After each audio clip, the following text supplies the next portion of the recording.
got nothing. Yeah, I'm working on it, sorry. No. I was singing lyrics. I wasn't. I ain't got nothing. Thank you very much. I was singing Beyonce, don't worry. The reason why we picked the Dunn Center for this amazing opportunity is because actually my first show that I had here, it was actually last year, and it was around Christmas time, and it was December.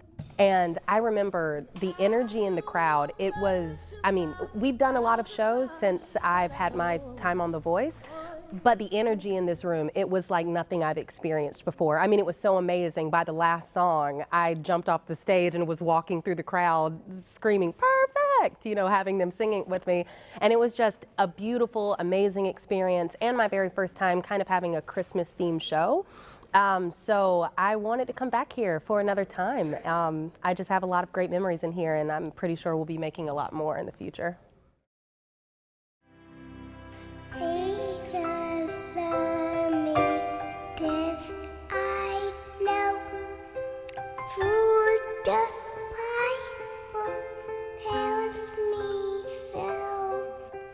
Ever since I came out the womb, I was just surrounded by music because it was my parents' full-time job. And still to this day it is. Like how, you know, they make their living is by singing and traveling from church to church and all that jazz. So when I was 2, that was when I recorded my first song with my mom, you know, Divas Love Me.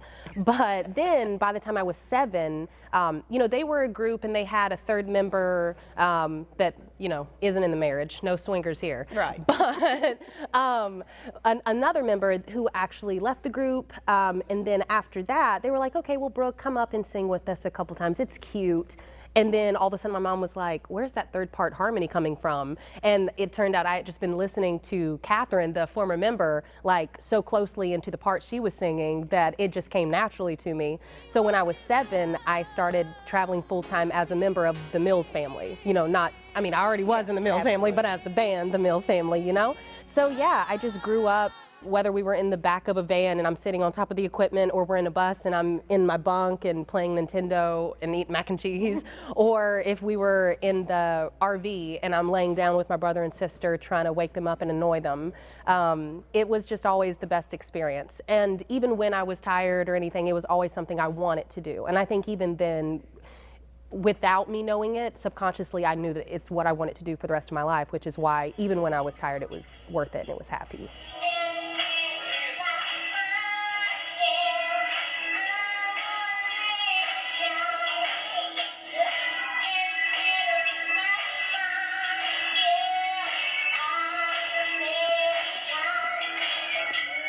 When she was old enough to talk, we lived in a single wide mobile home, and so her bedroom wasn't too far from ours, and she would wake up in the middle of the night and just stand up in her crib and just talk. So I'll come in and I'll say a name and she would repeat me perfectly. And so we decided to go in the studio when she was about 2 years old, and we put her in that little box, and the engineer was amazed that she didn't sound like your typical little kid that totally all over the place, but it was still cute. She was actually on key. And so we knew then she was born to do something greater than I could even imagine. I'm not gonna sit here watching the time go by, watching the clock spin around, watching the days count down. I'm not gonna lay here dreaming of other days and thinking of all the ways, reasons why I should stay. 'Cause I've been lost, now I'm found. Oh, I'm free. And I've been blind, now I see. Oh, I'm free. I'm nowhere near perfect, I'm learning it. Oh, who needs yesterday when it was not perfect? I've learned it. Please tell me who needs all these perfect people in perfect places with perfect things to say. I'm nowhere near perfect, but I'm learning, and I don't need yesterday. yesterday. Now don't you dare sit there watching the tide rise high and wishing that things will turn around, watching your dreams burn to the ground. Now everyone is lonely, but no one is really alone. We're all just searching for something, sick of returning with nothing. 'Cause I've been lost, now I'm found. Oh, I'm free. And I've been blind, now I see. Oh, I'm free. I'm nowhere near perfect. I'm learning. Oh, who needs yesterday when it was not perfect? I've learned it. Please tell me who needs all these perfect people in perfect places with perfect things to say. I'm nowhere near perfect, but I'm learning, and I don't need yesterday. 'Cause I'm not running from tomorrow, tomorrow. Not running from tomorrow. Oh, I'm running towards tomorrow, Oh, I'm running towards tomorrow, I'm nowhere near perfect. I'm learning. Oh, who needs yesterday when it was not perfect? I've learned it. Please tell me who needs all these perfect people in perfect places with perfect things to say. I'm nowhere near perfect, but I'm learning, and I don't need yesterday. Woo!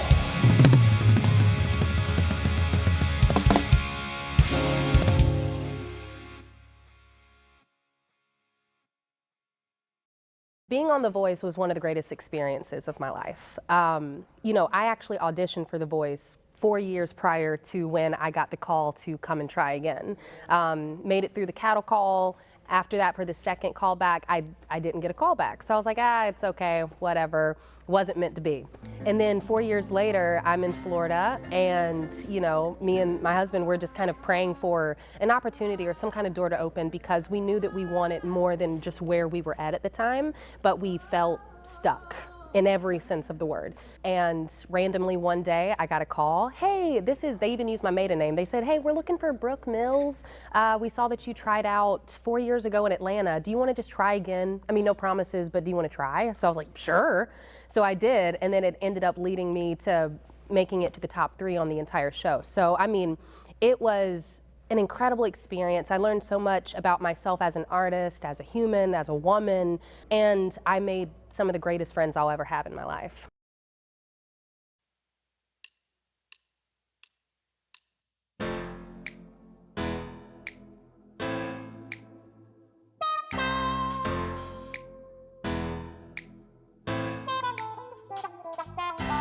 It's been 10 months since you hit me up. I know you said we're over, finished, done.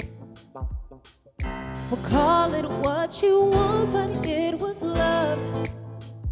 So who's this new girl that has you moving on?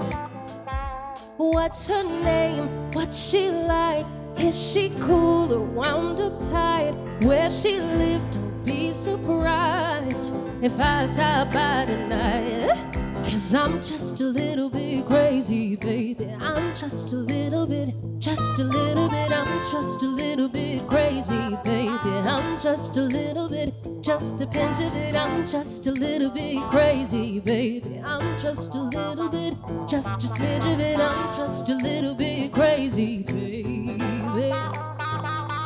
If I show up to her place, it's because I saw you're there on an Insta story, in bed PJs on and messy hair, on the fake account that I made just to stare at your pics at 3 a.m. in case I mistakenly double click. Cause I'm just a little bit crazy, baby. I'm just a little bit, I'm just a little bit crazy, baby. I'm just a little bit, just a pinch of it. I'm just a little bit crazy. I'm just a little bit, just a smidge of it. I'm just a little bit crazy, baby. Don't tell me to calm down. I'm not even high now. Don't tell me to calm down. I'm about to go off now. Don't tell me to calm down. I'm not even high now. Don't tell me to calm down. I'm about to go off now. I guess my monthly breakdown's right on time. Cause I have completely lost my mind. Cause I'm just a little bit, oh, I'm just a little bit, I'm just a little bit, hey, oh, I'm just a little bit crazy, baby. I'm just a little bit, hey, oh, I'm just a little bit crazy, baby. I'm just a little bit, just a little, I'm just a little bit crazy, baby. Just a little bit, just a little bit, just a little bit crazy, baby.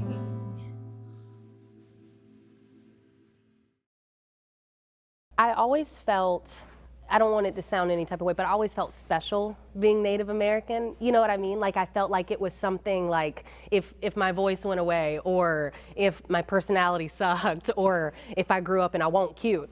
That's something that's so cool. You know what I mean? To say I'm freaking full-blooded Native American. Like who can say that? I mean, everyone says, you know, like, oh yeah, my great-great-grandmother's Cherokee, but like, no, I'm Haliwa-Saponi, bruh. Like that's a big deal, that's crazy. So I've always taken so much pride in my culture, but when I was younger, I didn't dive into it like now that I'm older and look back, I wish I did. Like my little sister, when she was old enough and eligible, she ran for princess of our tribe, which was so cool. And looking back, I'm like, man, I should have done that. I should have ran for princess, or I should have taken more beading classes, or been more consistent in going to the culture classes where they teach you how to do the dances, or teach you how to sing in the drum groups, or how to play the drums and stuff like that. And how sick would it have been if I was like one of the only lady drummers? Because there's not a lot of ladies who play drums in the drum groups. It's normally like a dude's thing. And when I look back, I'm like, man, I wish I did A, B, C, and D. But instead of letting that be something that hinders me or makes me feel like I can't be proud of my culture now, I decide, well, no, instead of that, I'm gonna pick up the mantle now and run with it. You know what I mean? In ways that I didn't think to when I was young.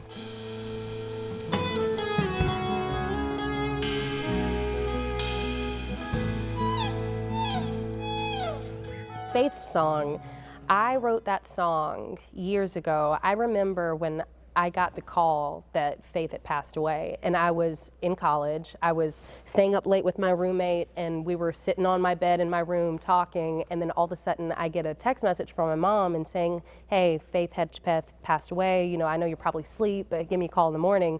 So I called her, and then she told me, you know, the little bit of information that we had then, and I just couldn't stop crying. And the thing is, me and Faith, we were never like best friends or like, you know, attached at the hip, but she was someone that made such a huge impact on our community. I mean, everyone knew Faith, everyone loved Faith, whether you were best buds and you hung out every day, or you just saw her at the powwow or saw her down at Jernigan's convenience store. I mean, you love her. She's a beautiful girl, had a beautiful light, a beautiful spirit about her, and so warm.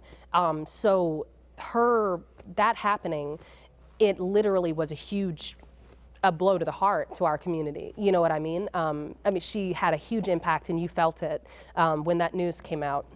So it was a couple of weeks that it passed by before I started to write that song, but I knew that I needed to get out in some way, like all of the things, the mixed feelings and terrible emotions that I was feeling. So I wrote this song to, you know, just a piano melody that I had, and I sent it to my mom, and I was like, I don't know when, but I want to perform this someday. So, you know, fast forward to later when The Voice happens, I was asked to sing at our powwow, the Haliwa-Saponi powwow, and I knew that even though it wasn't a song that people knew, it wasn't something that they could purchase or anything, and I wasn't going to go to the studio anytime soon, I just knew that I wanted to do that for my community and dedicate it to them and dedicate it to her and her memory. So I performed it then, and this is actually the second time I'm ever performing it. So it's super special, and it was just supposed to be, obviously, maybe like a Band-Aid to help the wound, you know, because it may not fix everything, but it'll help. So just something to bring us back together.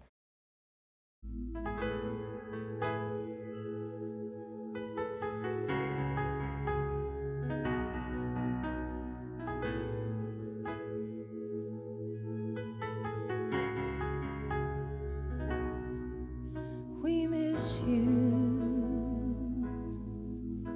on the edge of losing hope. We want you, scared to let you go. We need you. Why couldn't you stay? We love you. We haven't lost faith.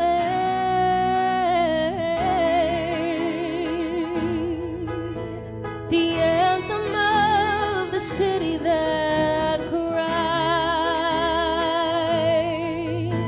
4,000 hearts crying harder than the sky. Oh, all we have is faith.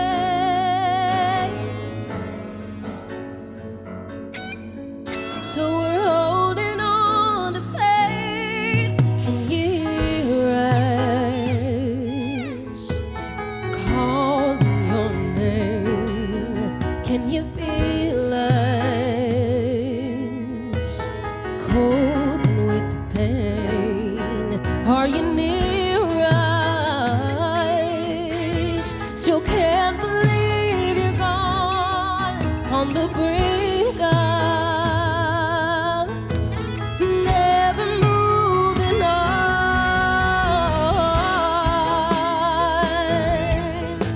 The anthem of the city that cries,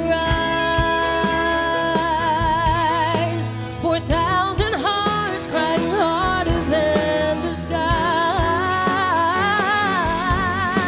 Oh, all we have is faith.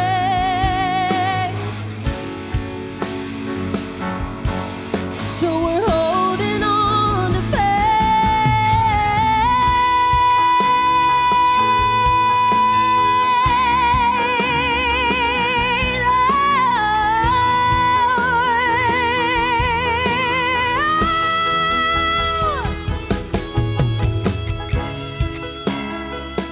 oh, the anthem of the city that cries, 4,000 hearts crying harder than the sky. Oh, all we have is faith.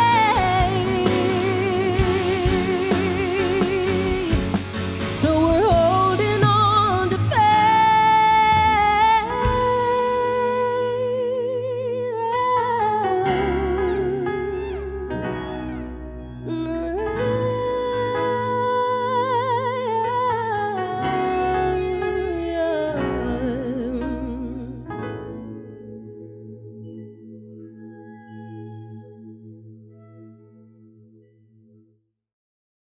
Oh, no, no, I see, because I'm free.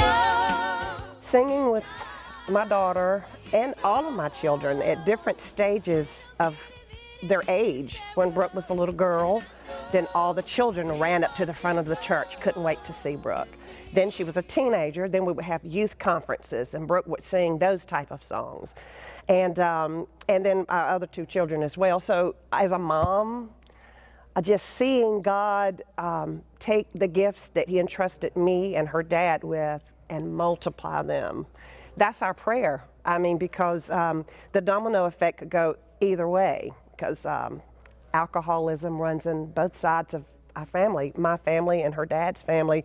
So No, I'm just kidding. really bad could happen or really good can happen. So to see her, to pick up a microphone at 2 years old and to sing and then to watch her unfold, her gifts unfold, and I've always been an alto, but to listen to her take her range like 2 octaves higher than what I can do, and I really sit sometime, and she doesn't even know this, but I'll rewatch the videos, and I'll just sit and I'll just say, oh, gosh, Lord, look at your awesomeness, how you can just take what we've had and what we instilled and just increase it so much. And to know that this is just, I'm honored that I was chosen to be her mom, and I'm honored to be just a small fraction of what she's taken and taken it to a whole new level. Now I'm anxious to learn from her. I'm always asking questions, how to warm up my vocals, and I want to learn from her how to write. She is such a phenomenal writer, and she can write something in a few minutes, and I'm like, where did that come from? And so it's incredible. I'm honored, and I'm just so thankful that God allowed me in this time in my life to experience it. Yeah, I would say like it's so cool to kind of like see the contrast of then and now, you know, because like now when we get together, like when we were going over the song that we're gonna do today together, I was thinking back to like back in the day when, because the high part came easy to me, but then it was like she was trying to teach me the low part. And I remember we were in the car like driving somewhere in Rocky Mount, and Big Girls Don't Cry by Fergie was on, and I was like, I hope you know, like I was trying to learn the low part, and I kept getting frustrated, and her trying to help me even though she doesn't know the lyrics to this song. I remember being in the van and she's just trying to show me the low part, you know. And then now, like, of course, like every day, her and my dad, they're always going to be teaching me different musical things because they've been doing it their entire life. But now it's like I'll hear harmony things that maybe they don't. Exactly. And then like it's, you know what I mean? Exactly. I mean, and then also like, I mean, she talks about me being a great writer. Her and my dad both have written songs before, and they're great writers. But like, so from then, me learning from them to like now, me trying to show them some of the things I do when I write and stuff like that. It's just really cool.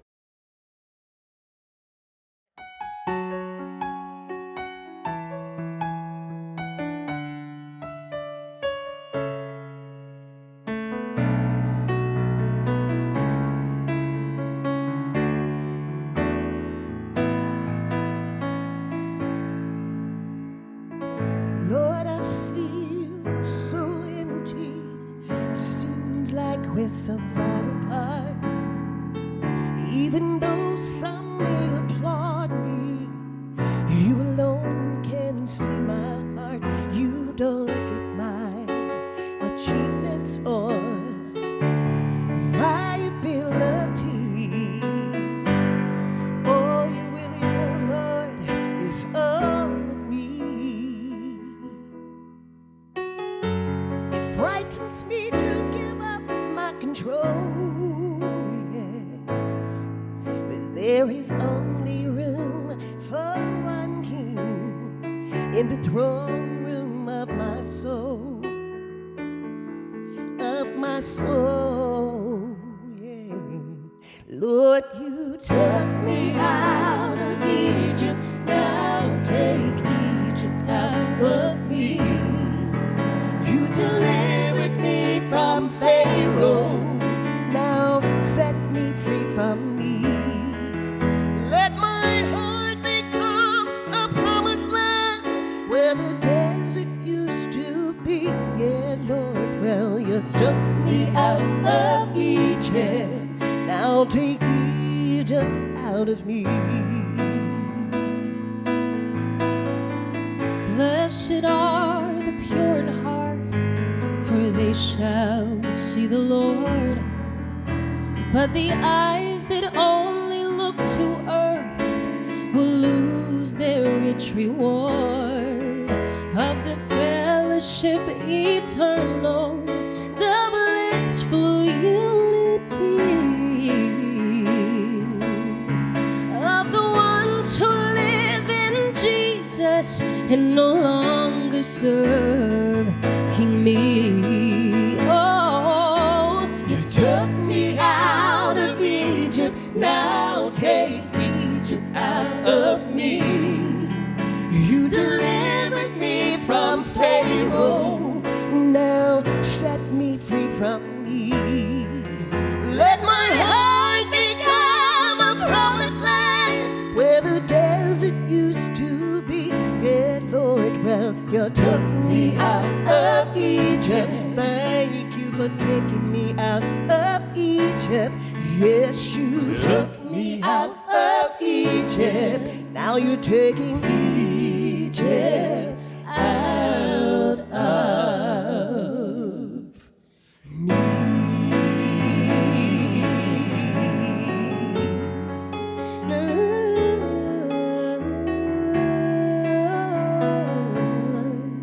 Lord, you took me out of Egypt, you saved my soul. Took me out of Egypt, you set me free. Took me out of Egypt, now you're taking Egypt